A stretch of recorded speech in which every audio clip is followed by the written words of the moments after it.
Hello, and welcome to my channel. I am Exit Light, and tonight I'm going to talk to you about an experience I had while using a Ouija board. On a previous story I had published about using a Ouija board, I might have said that had been the first experience I ever had, and if I did, I'm sorry, that was incorrect. This was the very first, and that was the second and last time I used a Ouija board. Neither time turned out particularly well for me. I lived in a very large house, 6 bedrooms, 5 bathrooms. I had several roommates, and one night, everyone was gone. One of my roommates was my very best friend, and her and I decided that we were going to use a Ouija board. I was very hesitant. I had been raised that you do not use anything that could be considered from the occult. My friend, explained to me that you could buy this in any store, and it was made by a very well-known toy company, that it couldn't be dangerous, and for some reason I decided to go ahead and use the Ouija board. Neither one of us knew how, and we read the directions. We learned how to put our hands on the planchette. We learned the basics of asking yes or no questions, or asking questions that could be easily spelled out, or questions that could be answered with a number. And we lit candles as we sat in a very, very large living room with a glass window that went across most of the front of the home. It was dark outside. We turned the lights off. We could see the candles reflecting in the window.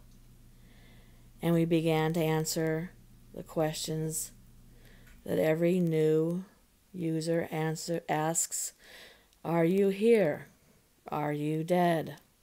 How old were you when you died? What is your name? And there were no movements. Again, we took our hands off, talked about calming down, focusing, put our hands on lightly, very, very lightly. Our fingers were touching. And before we could answer a question, the planchette began to move. It didn't go anywhere in particular. It just started moving, shaking a bit. So I asked, "Are you here?" And the planchette quickly moved to yes. So quickly, in fact, that my fingers came off the planchette, and my best friend's fingers were only on by one fingertip. I gently put my fingers back down, as did she. And we asked it, "Are you dead?" Because what else would you ask? A plastic object moving seemingly by itself. It circled around yes. We asked, "How old are you? What's your name?" And the answers became quicker and quicker. I'm going to not say the real name or location of where this took place, but the answers were that it was a young boy, that he had lived on this property before this house was there, that he had been kidnapped and that he had been killed. And in my mind, I'm thinking, clearly she's moving this. I'm not moving this, and this can't be happening. And she kept accusing me of, "Are you moving this?" No, I'm not moving this. And we spent an hour getting details about this from the Ouija board. And then there was nothing. It would not work. No movement. It was quiet. The next day we tried again, and the next night we tried again, and there was nothing. So we decided we should look this up. We should see, is this true? And so we did. And we found out that it absolutely was true. That some 30 years earlier, there was a missing boy from this name, from the area, from this property. And the stories didn't have much detail to them. They were old, hard to look up. So her and I decided that what we would do was we would go to the library and look up old articles. Because you can still do that. So we went to the library and we started looking through the microfiche.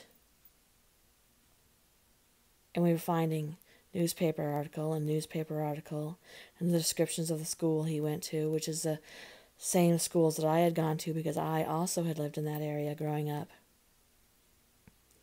Of course, we were many years apart. And we found that it had been a kidnapping and the child had been killed, which would have been frightening enough if odd things didn't begin happening after that. Things would go missing. Things would fly off the countertops. We would have things rearranged. And then, one evening, I was walking down the stairs. No one was behind me. I wasn't rushing. I was just walking down the stairs. And I felt very sharply what I believe to feel like a foot kicked me in the middle of my shoulder blades down the staircase. This particular staircase went down and then took a curve to the right and went down some more. Luckily, I landed on the first landing. I had hurt my wrist. There was no one following me. A couple of my roommates had been downstairs. They came to see if I was okay. Of course, I was shaken, to say the least. One night, there was a young child sleeping in one of the bedrooms downstairs. I was downstairs with a couple of my roommates, and the child came out, and one would normally assume that he was walking in his sleep. He was dazed. He was walking without a purpose. He came out. He stood there silently. We turned the TV down and we looked at him, and I asked if he was okay. And when he spoke to us, his voice was not his own. He was a young child, 3, 4 years old. And his voice was seemingly much older. And what he said made no sense, but the feeling from it was quite scary. I swooped him up and put him in the bedroom. From that time on, he was always afraid to sleep downstairs, was always afraid, saying that there was voices downstairs. And he eventually did move upstairs to an upstairs bedroom. That would have been left as that if, clear up until now, I didn't always see a young boy. In every place I've lived since then, I've always seen the figure of a young boy. You can hear my stories on here of me seeing the figures of the shadow person who is a young boy standing at the top of my stairs. Where I currently live, there's a young boy who will call out, "Mom, Mom," who has pulled the covers off of me, yanked my leg, clearly yells, "Mom, Mom." And I can't help but wonder if it isn't that boy that I still carry with me. That young, lost boy who had been kidnapped and brutally murdered. If that isn't the child that I carry with me, that I hear in the middle of the night. Thank you for coming and for listening to my story. Please, if you're not already subscribed, I would have really appreciated it if you did. If you'd like to share my channels with others, I would really appreciate that too. If you like this story, please click that like button. If you'd like to be notified of my other content, please click that bell.